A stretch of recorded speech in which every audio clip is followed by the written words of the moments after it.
మనం thread bangles ఎలా చేయాలో నేర్చుకుందామండి. ఫస్ట్ ఏదైనా సిల్క్ థ్రెడ్ని ఒక 30 to 40 లైన్స్ తీసుకొని దాన్ని మనం ఒక బ్యాంగిల్ చుట్టూ చుట్టుకోవాలండి. మీకు బ్యాంగిల్ సైజుని బట్టి మీకు ఎంత విడ్త్ కావాలో 1 లేదా 2 లేదా 4 బ్యాంగిల్స్ని అటాచ్ చేసుకొని దానికి థ్రెడ్ మొత్తం చుట్టుకోవాలండి. ఇవి బయట కూడా దొరుకుతాయి, వాటిని కట్ బ్యాంగిల్స్ అంటారు. అవి సింగిల్ బ్యాంగిల్ ఉంటుంది, 2 బ్యాంగిల్ ఉంటుంది, 4 సెట్ బ్యాంగిల్స్ దొరుకుతాయి.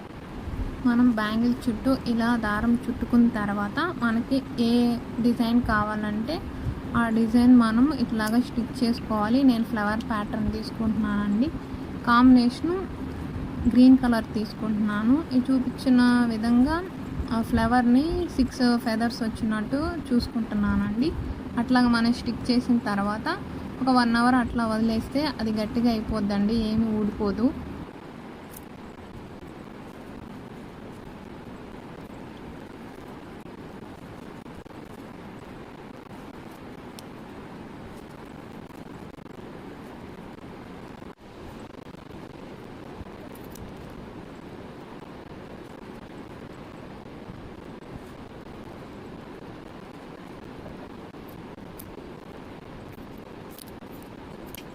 మీకు వీడియో నచ్చినట్లయితే లైక్ అండ్ సబ్స్క్రైబ్ చేయండి, మరియు మీ ఫ్రెండ్స్కి, మీ ఫ్యామిలీ మెంబర్స్కి షేర్ చేయండి.